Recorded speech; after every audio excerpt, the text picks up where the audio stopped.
Good evening to all of you. We are going to start chapter today, that is tissue. अब सभी का ध्यान सुनने पे होना चाहिए कि हम क्या पढ़ने वाले हैं, राइट? देखो, टिश्यू क्या होता है? हमारी पूरी जो बॉडी है वो एक सेल से मिलकर बनी है, राइट? Yes ma'am. ठीक है, जैसे अपन कहें कि एक रूम को बनाना है, रूम को बनाने के लिए वी नीड वॉल्स, और एक वॉल, एक दीवार की जो सबसे छोटी यूनिट है दैट इज द ब्रिक। कई सारी ब्रिक्स मिलेंगी, ईंट मिलेंगी तो एक वॉल बनेगी, वॉल से रूम बनेगा। वैसे ही हमारी बॉडी के अंदर जो सबसे स्मॉलेस्ट यूनिट है that is the cell, right? और सेल जो है स्ट्रक्चरल एंड फंक्शनल यूनिट है। अब सेल आपस में मिलेंगी, सेल का जब ग्रुपिंग होगी तो इस तरीके से कई सेल्स आपस में मिलती जाएंगी and this will form a tissue. ठीक है, a group of cell further form a structure that name is known as the tissue, right? कोई आपसे बोले कि अरे मुझे डेफिनेशन बताओ कि टिश्यू होता क्या है, तो देखो यहाँ पे अगर एक सिंपल डेफिनेशन दे तो अपन कहेंगे कि सेल का जो ग्रुप है उसको टिश्यू कहते हैं। बट हमको अगर एक स्टैंडर्ड की डेफिनेशन देनी है तो हम कुछ अच्छे पॉइंट्स को भी ऐड कर सकते हैं कि यहाँ पे देखो, जैसे ये मैंने बनाया, दीज आर सेल्स।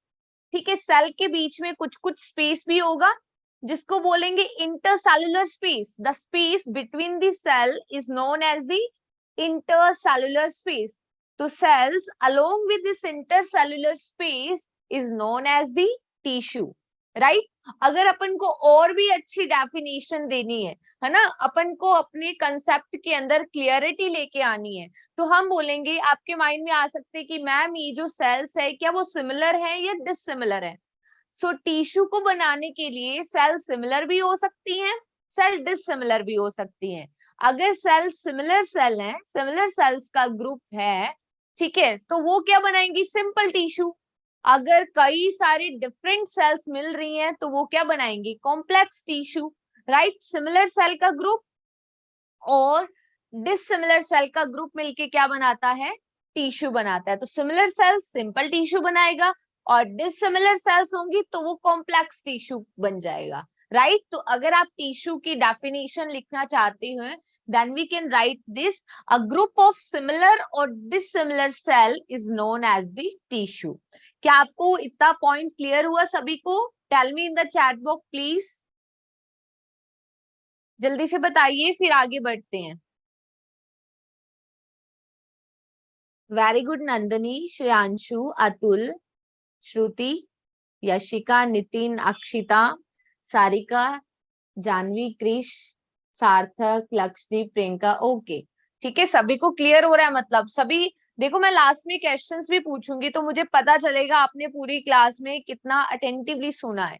ओके, अब देखो, अब क्या लिखे है कि जो हायर प्लांट्स होते हैं एंड हायर एनिमल्स होते हैं तो वो उनकी बॉडी बनी किससे है? ठीक है, ग्रुपिंग ऑफ सेल से, जिसे टिश्यू कहते हैं। फर्दर टिश्यू आगे मिलके क्या बनाएंगे? ऑर्गन बनाएंगे।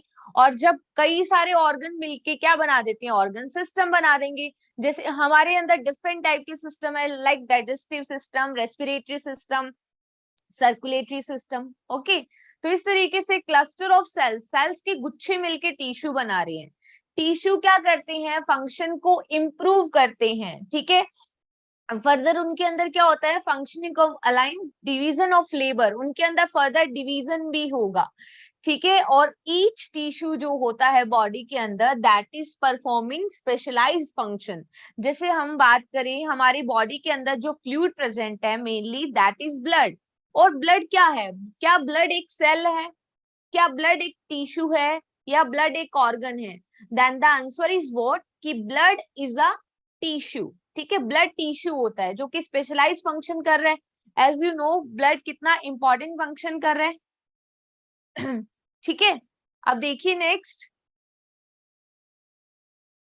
यहाँ पे डेफिनेशन लिखी हुई है टिश्यू की। Tissue can be defined as, 1 second, tissue की डेफिनेशन हमने देखी कि सिमिलर सेल और डिसिमिलर सेल के ग्रुप को क्या बोलते हैं? टिश्यू। और टिश्यू के लिए एक टर्म यूज होती है जिसे कहते हैं हिस्टो। तो study of tissue is known as histology. देखो किसी के वर्ड के पीछे लॉजी लगता है, इसका मतलब होता है उस पर्टिकुलर थिंग की स्टडी करना। तो histology is the study of tissue. ठीक है, अब ये हिस्टोलॉजी टर्म किसने दी थी? इट इज कॉइन्ड बाय मायर। ठीक है, और फादर ऑफ हिस्टोलॉजी कौन है? Marcello Malpighi. तो Marcello Malpighi is the father of histology. ठीक है, और एनाटॉमी क्या होता है? देखो you should clear two type of term, one is the morphology and another one is the anatomy, right? Morphology का मतलब क्या होता है? अगर हम किसी भी ऑर्गेनिज्म के एक्सटर्नल फीचर को देख के स्टडी कर रहे हैं कि उसकी बॉडी स्ट्रक्चर कैसा है, that is the morphology. If we are studying internal features और internal structure, then we use term anatomy. ठीक है, निमेक ग्रू साइंटिस्ट है जिन्होंने एनाटॉमी के बारे में बोला, और हिस्टोलॉजी टर्म आपको क्लियर होना चाहिए। साइंस के अंदर जो सबसे इंपॉर्टेंट रोल प्ले करती है दैट इज द टर्मिनोलॉजी। तो देखो यहाँ पे हिस्टोलॉजी क्या होता है? Study of tissue, right? अब देखिए कुछ क्वेश्चंस को डिस्कस करते हैं। अब देखो आप देखते हो कि जो प्लांट्स होते हैं उनके पास ज्यादा डेड सेल्स होती है as compare to animal. Why? ठीक है, तो देखिए what is the difference between plant and animals. तो प्लांट जो होते हैं वो भी लिविंग ऑर्गेनिजम्स हैं, एनिमल भी लिविंग ऑर्गेनिज्म है। जो भी इस एनवायरमेंट के अकॉर्डिंग रिस्पॉन्स कर रहा है, they are the living organism like plants और एनिमल्स। प्लांट्स भी एक बड़ी स्ट्रक्चर है, दे आर मल्टी सेलुलर, उनमें बहुत सारी सेल्स प्रेजेंट है। ठीक है, और जो एनिमल्स है, जैसे जैसे धीरे धीरे अपन देखते हैं, एक कॉकरोच को मान लो और एक ह्यूमन को मान लो, बोथ आर एनिमल, लेकिन धीरे धीरे कॉम्प्लेक्सिटी बढ़ती गई है। ठीक है, so we are the multi cellular animal, complex animal. अब पॉइंट क्या है कि जो प्लांट सेल्स होती हैं या प्लांट बॉडी होती है उसमें डेड सेल्स होती है, बट एनिमल्स के अंदर इतना डेड सेल नहीं है। इसका क्वेश्चन, इसका आंसर क्या होगा कि देखो प्लांट्स जो होते हैं वो एक जगह पे फिक्स होते हैं। कभी देखे कि प्लांट्स चल रहे हैं? कभी देखे किसी ने? प्लांट्स मूव नहीं करते, प्लांट्स आर स्टेशनरी और फिक्स। ठीक है, सुभांश, हीरा, आप बैठ के पढ़ाई करो, लेट के ऐसे कर रहे हो जैसे मूवी देख रहे हो। यहाँ पे क्लास चल रही है ना, तो अटेंशन भी ऐसा होना चाहिए सुधांश, राइट? क्लास में इस तरीके से फोकस करो कि बिल्कुल ऐसा लगे कि हाँ हमारा ध्यान है सुनने में, ऐसे एक बेईमानी नहीं करनी। ठीक है, अब देखो प्लांट्स क्या है? फिक्स है, अपनी जगह के बैठे, जैसे अभी सिद्धांत बैठा था ना, सुधांश, वैसे प्लांट स्टेशनरी है, फिक्स है, दे डोंट मूव, वो मूव नहीं कर पा रहे हैं। ठीक है, तो अब देखो एक बात क्या है कि प्लांट की बॉडी कितनी लंबी होती है, तो उसको अपराइट रहने के लिए उसको सपोर्टिव टिश्यू की रिक्वायरमेंट होती है। ठीक है, और जो सपोर्टिव टिश्यूज होते हैं वो ज्यादातर डेड सेल से मिलकर बने होते हैं, दैट इज द पॉइंट। ठीक है, supportive tissue generally has dead cells. ठीक है, और एनिमल के अंदर हम क्या देखते हैं कि एनिमल है अपने खाने के लिए, आप पिज्जा बर्गर खाने के लिए जाते हो ना, घर पे तो नहीं आता। ठीक है, अगर जोमेटो बंद है, स्विगी की सर्विस बंद है और आपको खाना है तो आप जाओगे, मतलब वी कैन मूव। ठीक है, अपन अपने फूड की सर्च के लिए वी कैन मूव। ठीक है, हमें कोई शेल्टर चाहिए, हमें कहीं घूमने जाना है तो हम चलेंगे फिरेंगे, बट प्लांट ऐसा नहीं करते, plant are fixed at their place. ठीक है, दैट्स व्हाई प्लांट की बॉडी अपराइट है, और अपराइट के लिए सपोर्टिव टिश्यू की जरूरत होती है, और सपोर्टिव टिश्यू डेड सेल से मिलकर बने होते हैं, इसलिए प्लांट्स के अंदर ज्यादातर डेड सेल्स होती हैं। ठीक है, most of tissue they contain are living. ठीक है, ज्यादातर टिश्यूज में क्या होते हैं? लिविंग, लेकिन जो सपोर्टिव टिश्यू होते हैं वो क्या होंगे? डेड हो। ये पॉइंट क्लियर हुआ सबको? रटना नहीं है, किसी भी चीज को हमको समझना है। नेक्स्ट हमारा जो क्वेश्चन है वो क्या है? What is difference in the growth pattern of plant and animals. अब देखो प्लांट्स भी ग्रोथ करते हैं, एनिमल्स भी ग्रोथ करते हैं, बट इनके अंदर डिफरेंस क्या होगा? देखो प्लांट के अंदर जो ग्रोथ होती है is limited to certain region, while this is not so in animals। Tissue जो होते हैं प्लांट्स के अंदर वो हमेशा डिवाइड करते रहते हैं। ठीक है, तो टिश्यू प्लांट के अंदर जो होते हैं वो हमेशा डिवाइड करते रहते हैं। The tissue are localised in based on dividing capacity of the tissue.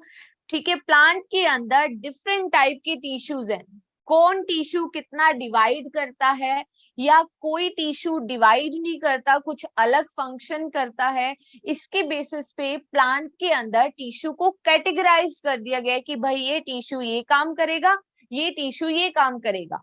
ठीक है, कि कुछ सिंपल टिश्यू हो गए जो केवल एक टाइप की सेल से मिलकर बने हुए हैं। निखिल प्लीज अपना कैमरा बंद कर दीजिए। ठीक है, तो वो एक टाइप की सेल से मिलकर बने हैं तो उसके अकॉर्डिंग फंक्शन कर रहा है। जो कॉम्प्लेक्स टिश्यू है they are form by more than one type of cell. ठीक है, लेकिन जो एनिमल्स होते हैं, एनिमल के अंदर ग्रोथ एक यूनिफॉर्म टाइम तक होती है। कभी देखा है क्या हमेशा 30-40 साल के बाद भी किसी पर्सन की हाइट बढ़ती देखी है?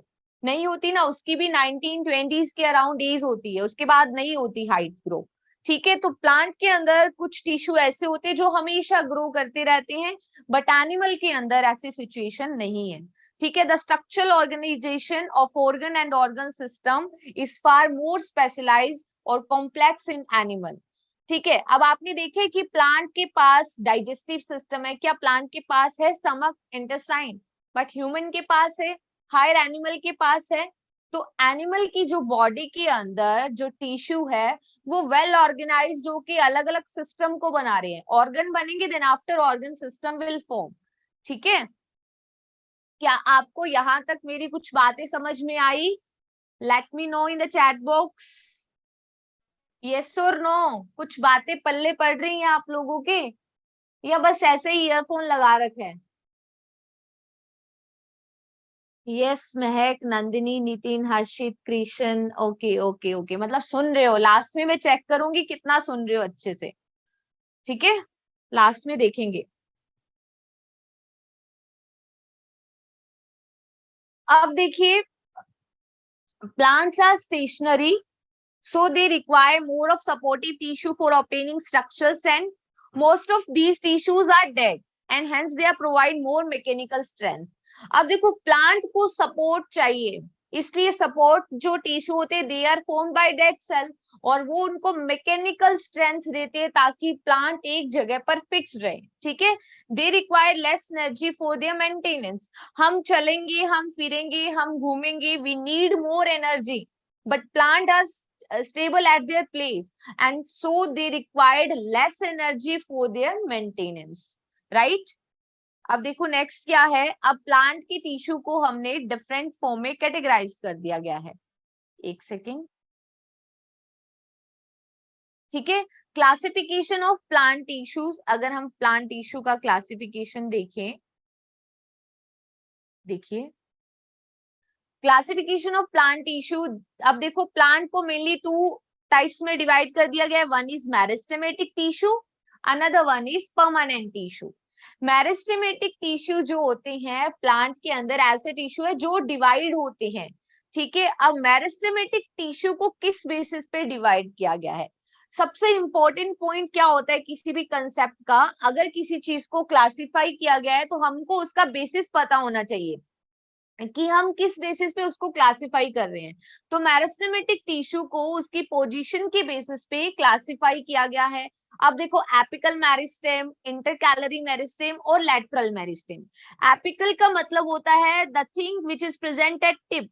अगर प्लांट की टिप पे टिश्यू प्रेजेंट है उसको बोलते हैं एपिकल मेरिस्टेम। ठीक है, उसकी अपर साइड जो होगा। इंटर कैलोरी क्या होता है, जैसे कि हम बात करें, आप लोगों ने गन्ने को देखा होगा, शुगर केन को इस तरीके से होता है ना, शुगर केन। ठीक है, तो यहाँ पे हम क्या देखते हैं कि यहाँ पे ये जो रीजन है that is the node, this one is called node and the thing which is present in between the node is called, ये जो स्ट्रक्चर है इसको बोलेंगे इंटरनोड। ठीक है, तो यहाँ पे जो इंटरकैलोरी टिश्यू जो है वो यहाँ पे प्रेजेंट होगा, इंटरकैलोरी। ठीक है, जो टिप पे होगा उसको एपिकल बोलेंगे, और जो प्लांट की लेटरल साइड में जो टिश्यू होता है उसको लेटरल टिश्यू बोलते हैं। तो पेपर में क्वेश्चन आता है कि in plant which tissue is responsible for division, then the answer is meristematic tissue जो डिवाइड होता है। और ये किस बेसिस पे 3 पार्ट्स में डिवाइड है? On the basis of position, उसकी लोकेशन कहाँ है। अगर वो टिप पे प्रेजेंट है तो उसको एपिकल बोलेंगे, अगर वो नोड के बीच में प्रेजेंट है, ठीक है, तो उसे इंटरकैलोरी बोलेंगे, अगर वो साइड्स में प्रेजेंट है तो उसको लेटरल बोलेंगे, राइट? और परमानेंट टिश्यू क्या होते हैं, जो मतलब परमानेंट हो गए, ठीक है, मतलब कई डिफरेंट टाइप की सेल से मिलकर बने हैं। परमानेंट टिश्यू मतलब ये डिवाइड नहीं हो रहे हैं, इन्होंने अपना फंक्शन ले लिया है, ठीक है। अगर ये एक सेल से मिलकर बने हैं तो सिंपल परमानेंट टिश्यू, अगर ये डिफरेंट सेल से मिलकर बने हैं तो कॉम्प्लेक्स परमानेंट टिश्यू।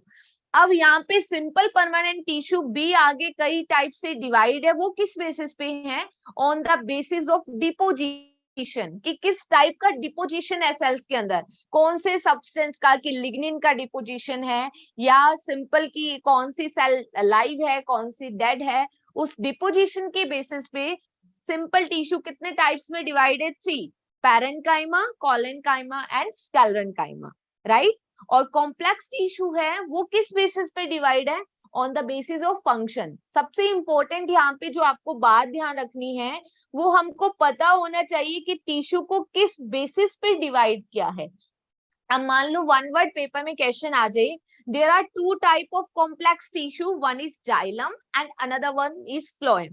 तो आपसे कोई पूछ ले, अरे भाई मुझे ये तो बताओ कि जाइलम और phloem both are the complex tissue, but इनको अलग से क्यों बोला, किस बेसिस पे बोला, then the basis of function, उन दोनों का फंक्शन अलग होगा, उनके अलग अलग फंक्शन होने के बेसिस पे उसको क्या बोल दिया, ठीक है, अलग डिवाइड कर दिया। अगर आपको बोल दिया जाए कि हमें सिंपल टिश्यू के टाइप्स बताओ, तो आप बोलोगे सिंपल टिश्यू के 3 टाइप्स हैं। फिर आप बोलोगे कि किस बेसिस पे डिवाइड किया है, तो वो डिपोजिशन के बेसिस पे। और मेरिस्टेमेटिक टिश्यू के भी 3 टाइप है, वो किस बेसिस पे है, उनकी लोकेशन के बेसिस पे। तो आपको यहाँ तक ये पूरा जो चार्ट एक फ्लो में गिवन है वो आपको क्लियर हुआ, ये डायग्रामेटिक फ्लो आपको गिवन क्लियर हुआ। मेरी साउंड कट हो रही है मैम, प्लीज रिपीट कीजिए। कुछ बच्चे बोल रहे हैं यस, तो बताओ कहाँ से मेरी कब साउंड आना बंद हो गई, मेरी माइक तो सही लगा रखा है मैंने।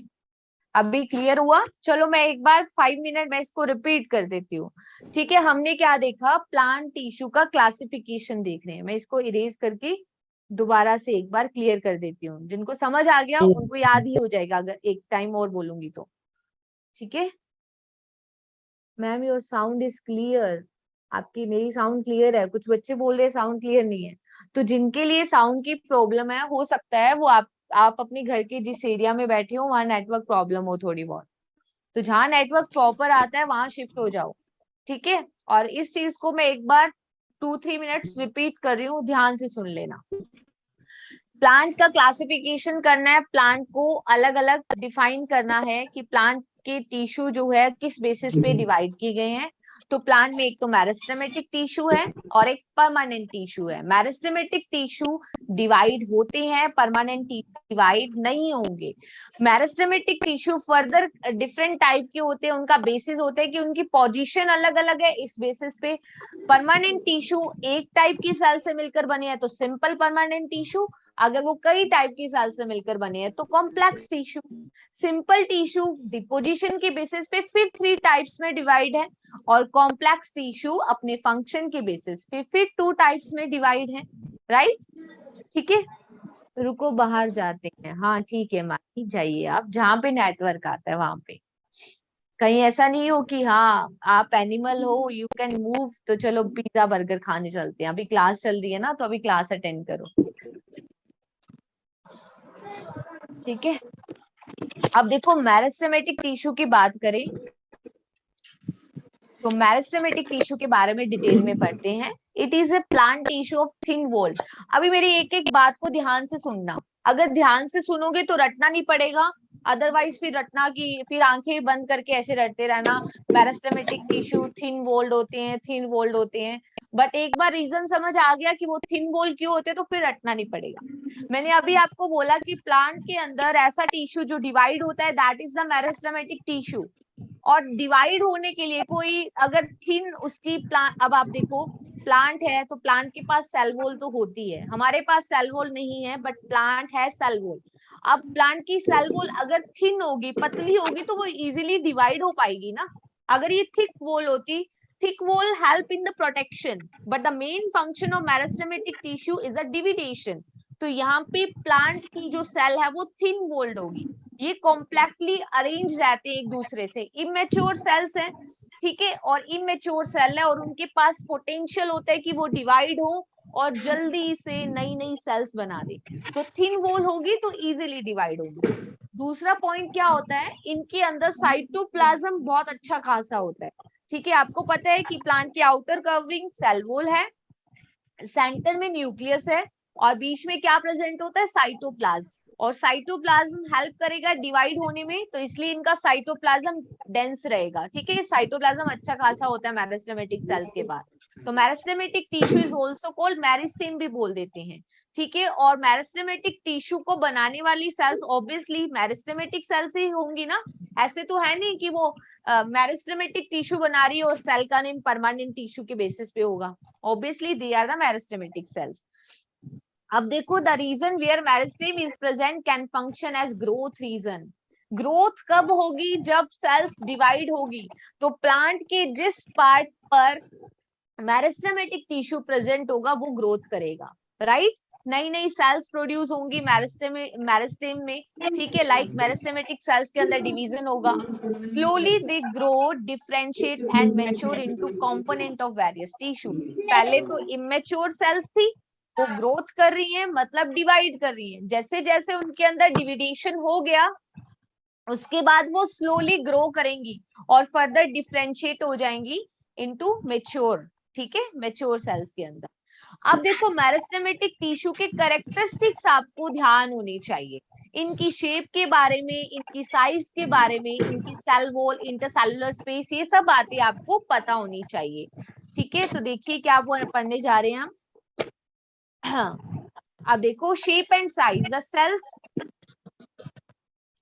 देखो, मेरिस्टेमेटिक जो टिश्यू होती है उनकी सेल स्मॉल होती है, सारी मतलब गोल गोल होंगी या पॉलीगोनल शेप में होंगी आउटलाइन में।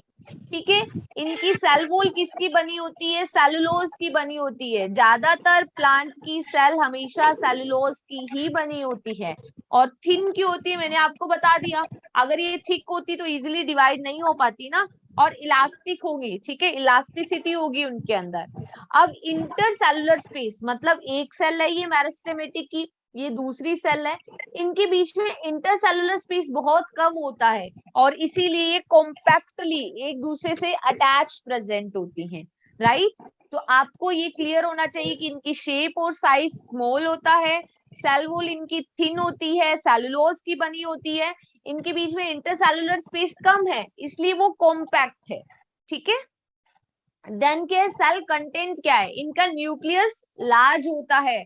न्यूक्लियस लार्ज है तो इनका जेनेटिक मटेरियल भी अच्छा खासा होगा, मोटी ताजी सेल नहीं।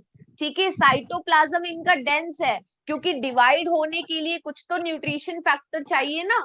और अब इंपॉर्टेंट बात ध्यान से सुनना सभी मेरी। देखो, मैंने अभी आपको बोला कि यहाँ पे जो मेरिस्टेमेटिक सेल्स है उनका मेन फंक्शन क्या है, डिवाइड होना। और प्लांट के अंदर एक सेल ऑर्गेनल प्रेजेंट होता है जिसको कहते हैं वैक्यूल्स। और आपको पता है कि प्लांट के अंदर जो ज्यादातर सेल ऑर्गेनल होते हैं, सभी cell organelle that is present in the cytoplasm. और प्लांट सेल का अप टू 90% जो प्लांट सेल का स्पेस है ना, वो एक सेल ऑर्गेनल कवर करता है जिसका नाम है वैक्यूल। ठीक है, वैक्यूल प्लांट सेल का 90% हिस्सा कवर करके रखता है। अब हमने क्या बोला कि वैक्यूल जो है वो मेरिस्टेमेटिक टिश्यू की जो सेल्स होती हैं उनमें एब्सेंट होते हैं। रटना नहीं है, इसको समझो, क्योंकि वैक्यूल का मेन फंक्शन होता है स्टोरेज का काम करना। अभी क्या होता है, घर में अपन कुछ लेके आते हैं सामान, जब ज्यादा हो जाता है किचन का सामान, हम उनको स्टोर रूम में स्टोर करके रखते हैं। जितनी चीनी चाहिए, ठीक है, उसको एक डब्बे में भर के किचन में रखते हैं, बाकी जो ज्यादा आई उसको स्टोर करके रखते हैं, राइट। वैसे ही प्लांट को जितना न्यूट्रिशन चाहिए वो प्लांट यूज कर रही है, जो भी उसका स्टोरेज मटेरियल है that store in the vacuole reason.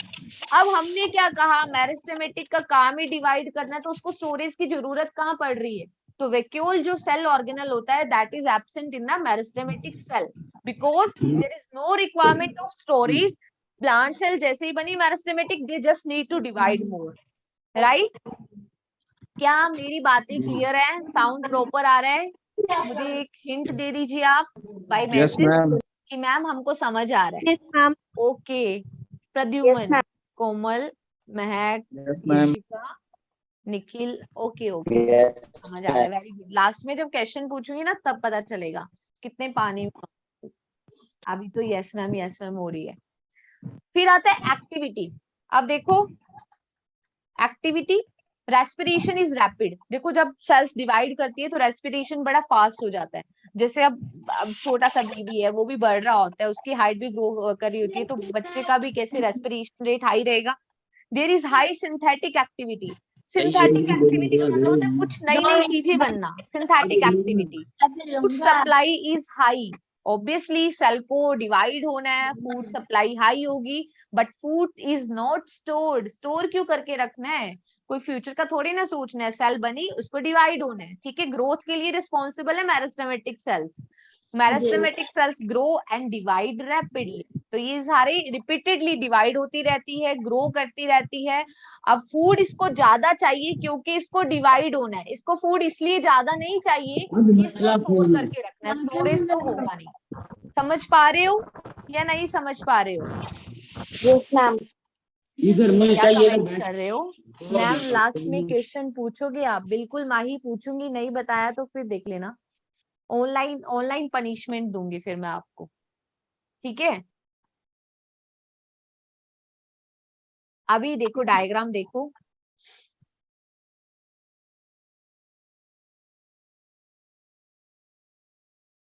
यहाँ पे देखो ये सेल वॉल है, पतली सी सेल वॉल है, ठीक है। सेल वॉल इज थिन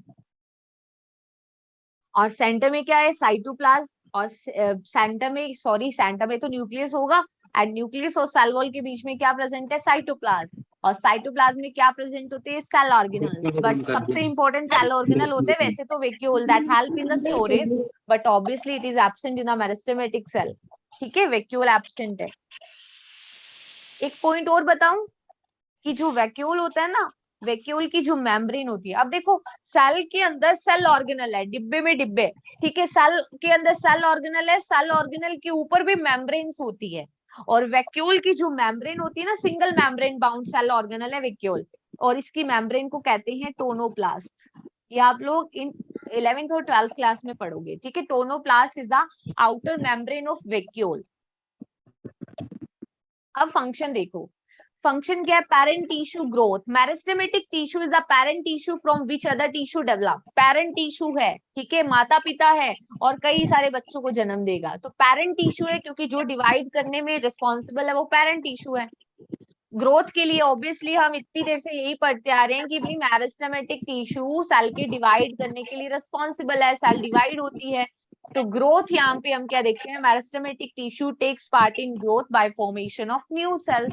तो नई सेल्स बनती हैं, ठीक है। तो वो किससे बनती है, मेरिस्टेमेटिक टिश्यू से। नई नई सेल्स बनेगी तभी तो वो बढ़ेगा ना, है ना।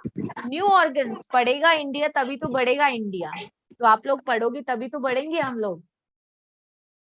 यस मैम, ठीक है। ईशू एन के राणा, देखो नेम कितना टशन में है तुम्हारा।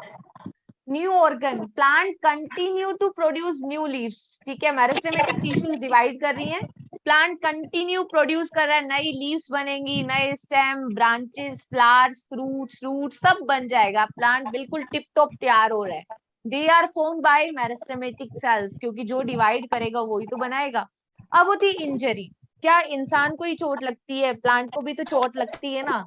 तो जब जख्म होता है तो घाव तो भरना चाहिए। तो घाव कब भरता है, जब सेल्स डिवाइड करेंगी। और सेल्स कौन सी डिवाइड करती है, मेरिस्टेमेटिक सेल्स। तो देखो the place of injury is healed up by the formation of new cells, right. जैसे हमारी चोट लग जाती है तो हमारी स्किन सेल्स डिवाइड करके उस जख्म को भरती है ना, स्किन की घाव को बोल रही हूँ मैं, ठीक है। अब देखो आप लोग जो हर्ट होते रहते, दिल के घाव को नहीं बोल रही हूँ, स्किन के घाव को। अब आती है पोजीशन ऑफ मेरिस्टेम, कि मेरिस्टेम जो है टिश्यू, उसको पोजीशन के बेसिस पे देखते हैं। On the basis of position, मैंने आपको स्टार्टिंग में बताया था, पोजीशन के बेसिस पे मेरिस्टेमेटिक टिश्यू के भी पार्ट हैं। On the basis of position in the plant body, meristematic tissue 3 types में डिवाइड है। कौन कौन से, one is apical, second is intercalary, third is lateral. Apical meristem कहाँ प्रेजेंट होगा, at the present tip part, ठीक है। It occurs at the growing tip of the stem and roots, depending on its occurrence at root. अब देखो root के ऊपर present है या शूट के ऊपर प्रेजेंट है, उसके बेसिस पर इसका नेम आएगा। अगर वो रूट की टिप के ऊपर प्रेजेंट है तो उसको रूट एपिकल मेरिस्टेम कह देंगे। अगर वो स्टेम के लिए वर्ड यूज करते हैं शूट, अगर वो शूट की टिप के ऊपर प्रेजेंट है तो उसको शूट एपिकल मेरिस्टेम कह देंगे। ठीक है। और हमने कहा मेरिस्टेमेटिक टिश्यू ग्रोथ कराता है, तो जैसे ये पेन है, इस पेन की टिप के ऊपर मान लो जो टिश्यू है उसको एपिकल मेरिस्टेम बोलेंगे। ठीक है। अगर वो रूट की टिप पे है तो रूट एपिकल मेरिस्टेम, स्टेम की टिप के ऊपर है तो शूट एपिकल मेरिस्टेम, राइट। और हम क्या देखते हैं कि इतनी देर से हम एक ही बात पढ़ते आ रहे हैं कि मेरिस्टेम ग्रोथ कराएगा, तो एपिकल मेरिस्टेम जो ग्रोथ करा रहा है तो उससे प्लांट की हाइट बढ़ेगी। ये रूट की भी लेंथ को बढ़ाएगा और शूट की भी या स्टेम की लेंथ को भी बढ़ाएगा। ठीक है। मैम सॉरी आपकी क्लास से जाना पड़ रहा है। क्यों, क्या हुआ माही, ऐसे क्या प्रॉब्लम आ गई? ठीक है, टाइम निकाला करो पढ़ाई के लिए, बाकी सब काम बाद में। सबसे प्रायोरिटी जो है 9th 10th 11th 12th, these are the golden period of your life. Career बनना यहीं से शुरू होता है। ठीक है। अगर आपको अपनी एक आइडेंटिटी बनानी है तो वो सिर्फ आपका एजुकेशन फील्ड या फिर आप जिस भी फील्ड में अच्छे हो तो उसमें कर सकते हैं, तो पढ़ाई तो करनी है ना। Intercalary meristem, this is the another type of meristematic tissue. It occurs in the intermediate position. ठीक है, intermediate position में होगा at the base of leaf. अब देखो यहाँ पे मैंने बोला था कि जैसे ये स्टेम है, ये स्टेम का नोड है और ये स्टेम का, ठीक है, नोड के बीच में जो प्रेजेंट है उसको बोलते हैं इंटरनोड। ठीक है, this one is known as internode. तो यहाँ पे जो नोड होता है ना, इस नोड रीजन से यहाँ से लीव्स ओरिजिनेट होती हैं, पत्तियां लीव्स यहाँ से निकलती हैं।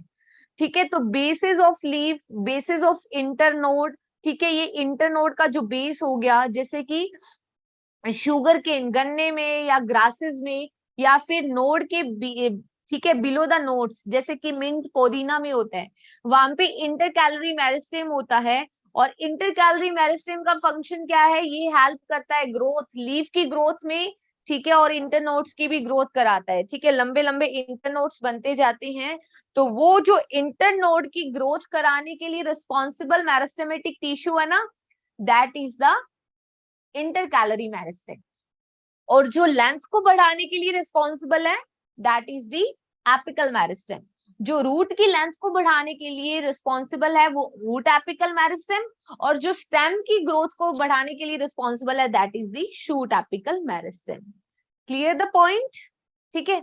अब देखिए next lateral meristem. Lateral meristem में अपन क्या देखते हैं, ये स्टेम के दोनों साइड प्रेजेंट है। It occurs on the both side, stem में भी प्रेजेंट होगा और रूट में भी प्रेजेंट होगा। It increases girth। girth का मतलब होता है मोटाई बढ़ाना, जैसे होते ना छोटा पैकेट बड़ा धमाका, उसको मोटा बना रहा है प्लांट को, कौन बना रहा है, लेटरल मेरिस्टेम। प्लांट की मोटाई के लिए, उसका डायमीटर, उसकी वेट को बढ़ाने के लिए रिस्पॉन्सिबल कौन सा मेरिस्टेमेटिक टिश्यू है, that is the lateral meristematic.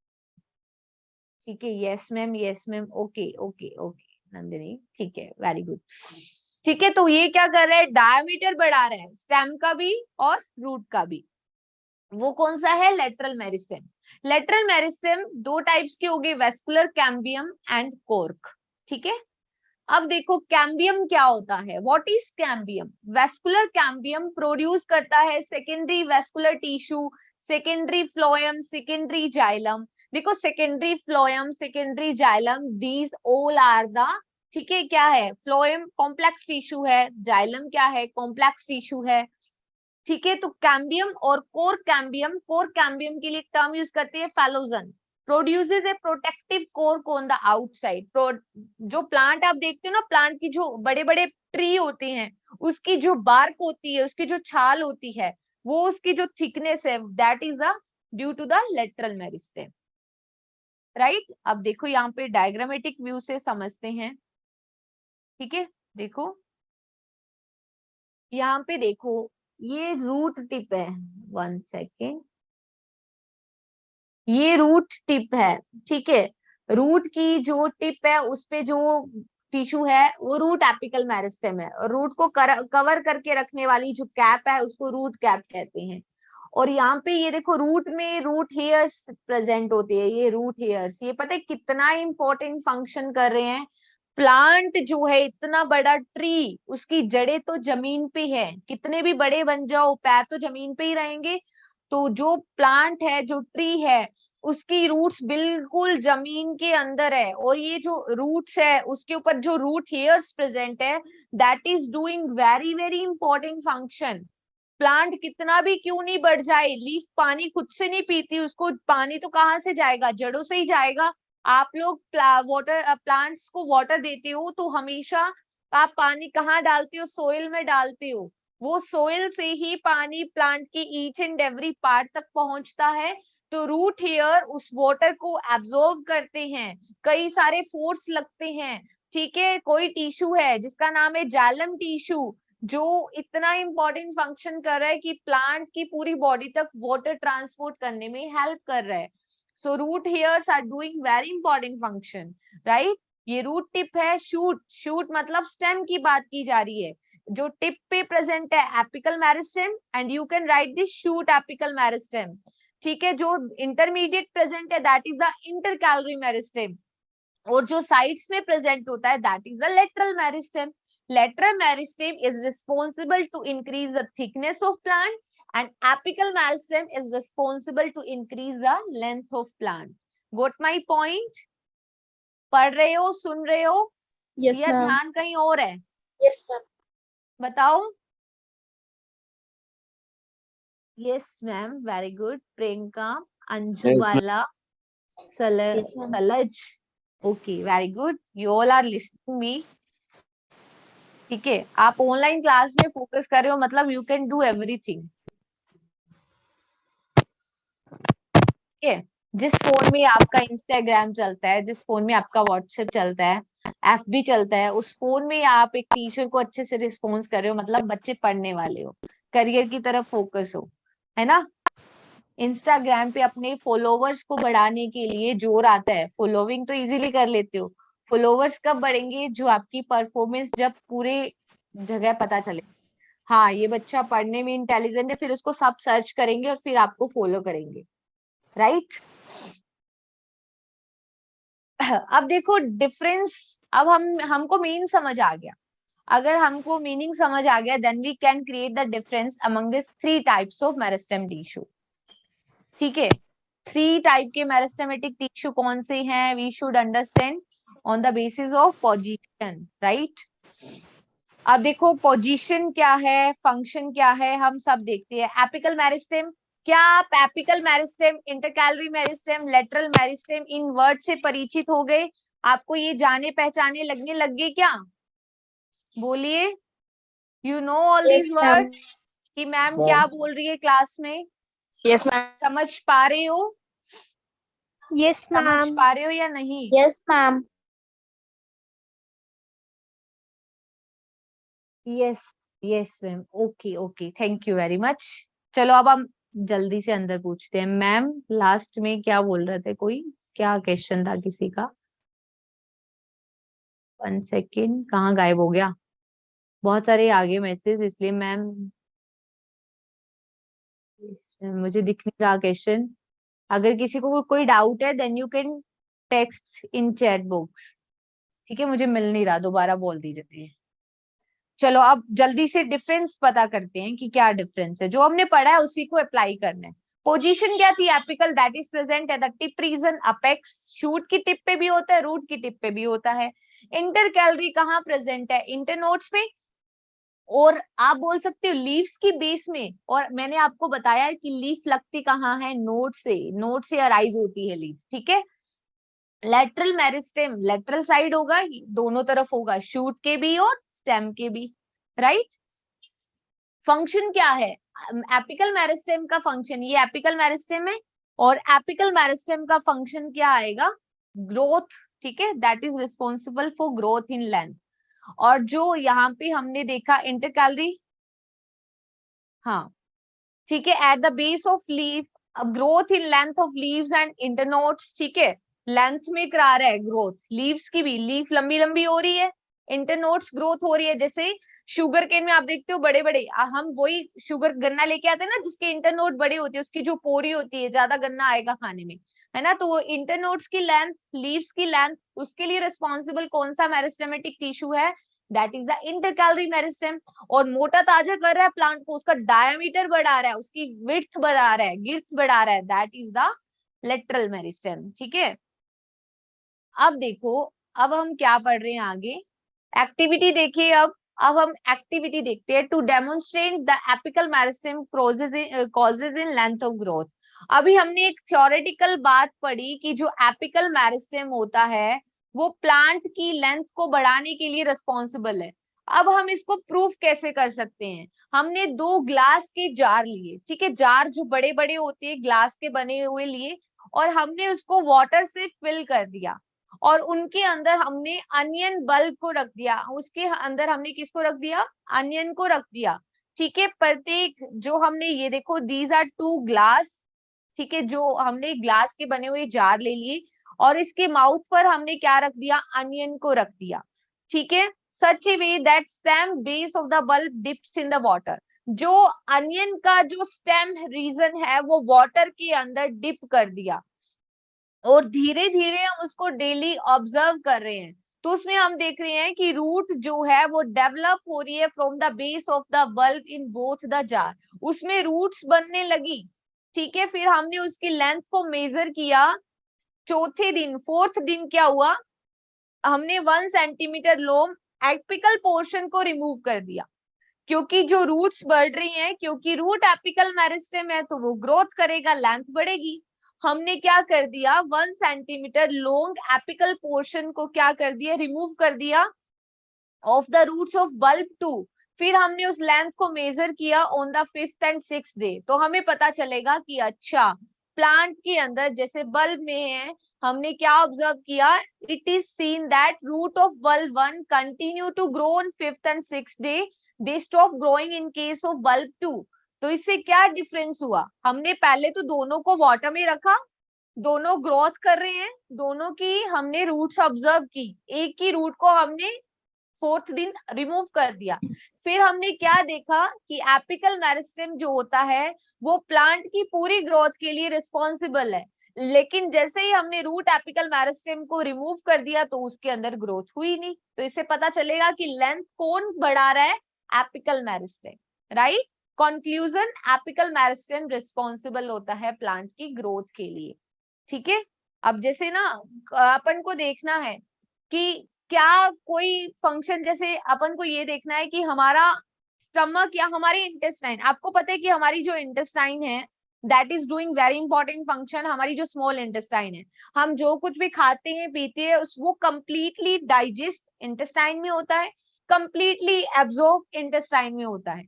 ठीक है, अब अगर इंटेस्टाइन को रिमूव कर देंगे तो वो फंक्शन ही नहीं होगा ना। तो इससे पता चल जाएगा कि हाँ, ये फंक्शन, ये काम करता है। आपकी मैथ की क्लास लग रही है, हिंदी, इंग्लिश, एवरी सब्जेक्ट की क्लास लग रही है, साइंस का टीचर एब्सेंट है तो पता चल जाएगा ना, वो मैम साइंस पढ़ा रही है आपको, है ना। उसकी वो जो पर्टिकुलर थिंग जो काम कर रही है उसको आप कट करके रिमूव कर रहे हो, तो उससे आपको आइडिया लगेगा, यस इसकी एब्सेंस है, मतलब ये काम नहीं हो रहा, इसका मतलब वो पर्सन या वो थिंग ये काम कर रही थी। समझ आई बात। तो ये एक्सपेरिमेंट से प्रूफ किया गया है कि कैसे एपिकल मेरिस्टेमेटिक ग्रोथ करता है, ठीक है, लेंथ को कैसे बढ़ाता है। क्या ये एक्टिविटी सभी लोगों को क्लियर हुई, यस और नो? Yes ma'am. ठीक है, वेरी गुड। अब देखो, परमानेंट टिश्यू की बात आती है, तो परमानेंट टिश्यू के बारे में पढ़ने से बेटर है मैं आपको क्वेश्चंस पूछूं, ठीक है, 10 मिनट्स क्वेश्चंस पूछती हूँ। हाँ, thank you Mansi, Vaishnavi, thanks to all कि आप लोगों को समझ आ रहा है, वेरी गुड। आप लोग अच्छे से सुन रहे हो, क्लास में ऐसे डम पर्सन की तरह नहीं बैठे हो कि अरे चलो ठीक है, क्लास में हम अटेंडेंस बढ़ा देते हैं, पार्टिसिपेंट्स ज्यादा कर देते हैं। आप जो भी कर रहे हो, आप जो भी पढ़ रहे हो, अभी आपके पेरेंट्स मान लो आपके आसपास बैठे हैं, बट आप ईयरफोन लगा के क्लास देख रहे हो, या साइड में स्क्रीन को स्प्लिट करके साथ में टेक्स्ट कर रहे हो कहीं और, साथ में यहाँ पे भी लगे हुए हो, तो वो आप खुद के साथ ही कर रहे हो, ठीक है, आप कितने लॉयल हो वो आपको पता होना चाहिए, आप अपने लिए ही कर रहे हो, ठीक है, इसमें किसी का लॉस नहीं होगा। अगर आप कुछ अच्छा करोगे तो भी अपने लिए होगा, कुछ बुरा कर रहे हो तो वो अपने लिए ही कर रहे हो। अब मेरी बात को ध्यान से सुनो। My first question is, complex tissue is divided into two parts. Tell me the basis of their division. What is the basis to divide complex tissue into two parts? जल्दी से बताइए. What Ma'am, is the on the basis to basis, divide complex tissue into two parts? ma'am, Yes, on the Function. अब On मुझे the answer basis of चाहिए. their function. On the basis of functions, हाँ, tell me the basis. ma'am, on the xylem basis, and है phloem. on the basis of deposition. ध्यान से सोचो, complex tissue के बारे में हमने पढ़ा नहीं है. ऑन द बेसिस ऑफ श्रुति का आंसर बिल्कुल सही आया है, on the basis of function. अरे बच्चे, अभी हम पढ़ के गए हैं कि जो कॉम्प्लेक्स टिश्यू होता है, ठीक है, यस मैम नहीं, आंसर दो, आंसर आंसर Ma'am, दीजिए. complex tissues are divided on the basis of function and they are divided in two types, xylem and phloem. Ma'am यही बोला था मैंने भी. Komal, okay Komal, Samaksh, Vaishnavi, you all are doing right. ठीक है, डिपोजिशन नहीं, जिसने बोला है on the basis of function that is the right. मैं अभी आपको पॉइंट क्लियर तो करा के गई हूँ, अगर ध्यान से सुना होगा तो आंसर भी सही आता. कॉम्प्लेक्स टिश्यू जो है that is divided into two part, one is called xylem. इसके बारे में अपन डिटेल में पढ़ेंगे, ठीक है. जाइलम एंड फ्लोएम हम पढ़ेंगे, what is the function that is xylem is doing और क्या फंक्शन फ्लोएम कर रहा है. तो इसका जो डिवाइडेशन का कारण था, इसको टू पार्ट में डिवाइड किया on the basis of function. Xylem is doing different thing, phloem is doing different thing. Tell me meristematic, tell me the types of meristematic. How many types? 1 2 3 4 5 6 7. How many types of meristematic tissue? Three. Pradyuman, Ayushi, Nikhil, Sarika, Avantika, Samaksh, Priyansh, Muskan, Shashwat, Ankirana, Vaishnavi, Rishnab, Yashika, Kashish. Everyone is doing right answer. Very good. एक ने तीनों name भी लिख दिए, बहुत अच्छे, मतलब focus किए क्लास में. सलज ने भी, कोमल ने भी, वेरी गुड. तीन टाइप होते हैं, one is apical, one is meristematic, sorry apical meristematic, intercalary और लेटरल मेरिस्टेम. अब मुझे जल्दी से बता दो, प्लांट को मोटा ताजा करने के लिए कौन सा टिश्यू रिस्पॉन्सिबल है? उसको मोटा कौन बना रहा है प्लांट को? lateral, tissue is responsible to increase the thickness. Very good, lateral meristem. Kritika, Atul, Vaishnavi, Anju, Ma'am, Bala, lateral tissue. Aditya, Dhruv, Samaksh, Ashit, सब सही बोल रहे हैं. मतलब बच्चे इंटेलिजेंट हो, ध्यान दे रहे हो, फोकस कर रहे हो क्लास, राइट. अब देखो, मेरी बात सुनिए ध्यान से. हम लोग एनिमल्स है, we are also include in the animal kingdom, then we are the higher animal, right. अब देखो, हम एनिमल्स हैं, हम ह्यूमन बीइंग्स भी सुपीरियर एनिमल्स में आ गए, बट अब लेकिन प्लांट्स जो हैं वो अपनी जगह फिक्स है. तो प्लांट को सपोर्ट करने के लिए लिविंग सेल्स की नीड होगी या डेड सेल्स की? Supportive tissue are formed by dead cell और living cell? Very good, dead cells के बने होंगे supportive tissue. Very good, very good. ठीक है, अब मुझे और क्वेश्चंस पूछने हैं आप लोगों से. तो आप बताइए कि जो परमानेंट टिश्यू होते हैं, ठीक है, that is formed by one type of cell और more than one type of cell. Similar cells होती है परमानेंट टिश्यू को बनाने के लिए, या फिर डिसिमिलर सेल्स, या फिर दोनों टाइप की सेल? कोमल का आंसर आ गया. ma'am, simple Nandini, and Yashika, complex. Pradyuman, सार्थक, वेरी गुड, दोनों टाइप की सेल. अगर मैं बोलूं कि अच्छा मान लो दोनों टाइप की सेल, वेरी गुड, वैष्णवी ने आंसर, मेरे क्वेश्चन का आंसर पहले ही दे दिया. अगर एक ही टाइप की सेल से मिलकर परमानेंट टिश्यू बनेंगे तो वो सिंपल टिश्यू होंगे ना. अगर वो दो या दो से ज्यादा मिलकर बनेंगे, डिसिमिलर सेल से मिलकर बने हैं, तो वो कॉम्प्लेक्स टिश्यू होंगे. Very good. अब मुझे बताओगे, how many types of simple permanent tissue? Very good, Three. सलस. How many types of simple permanent tissue? 3, Vaishnavi 4 कैसे बोल रहे हो? Simple permanent tissue only 3 types के। ठीक है, वेरी गुड, सभी को आ रहा है आंसर, मतलब ठीक है, very good. Collenchyma, parenchyma and sclerenchyma. अब देखो मुझे ये बताओ कि पैरेन्काइमा, कॉलेनकाइमा और स्केलेरेन्काइमा को किस बेसिस पे अलग किया गया है? क्या रीजन था इनको अलग अलग पढ़ने का? On the which basis? Tell me the basis. Deposition. On the basis of deposition. Very good, बहुत सही। सारिका, नंदिनी, यशिका, डिपोजिशन के बेसिस पे, बहुत सही, वेरी गुड। अच्छा लग रहा है पढ़ा के कि रिस्पॉन्स मिल रहा है मुझे। Priyanshi, Vaishnavi, Harshita, very good. ठीक है, तो डिपोजिशन के बेसिस पे हमने क्या कर दिया? अलग अलग कैटेगराइज कर दिया। ठीक है, कॉम्प्लेक्स टिश्यू को भी 2 टाइप्स में डिवाइड कर दिया था फंक्शन के बेसिस। अच्छा, इतनी देर से जो मेरिस्टेमेटिक टिश्यू पढ़ रहे हैं वो तो बताओ किस बेसिस पे डिवाइड किए हैं? मेरिस्टेमेटिक सभी को पता है, एपिकल, इंटरकैलरी और लेटरल, तो उसका बेसिस तो बताओ।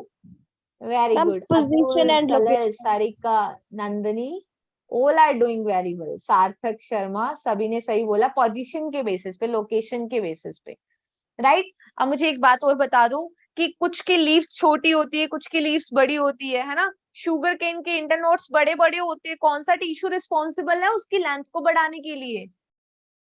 कौन सा टिश्यू लीफ को लंबा कर रहा है? लीफ को लंबा कर रहा है, इंटरनोड्स को बढ़ा रहा है। मैंने प्लांट की लेंथ नहीं पूछी, किसी ने एपिकल आंसर दिया था, दैट इज इनकरेक्ट।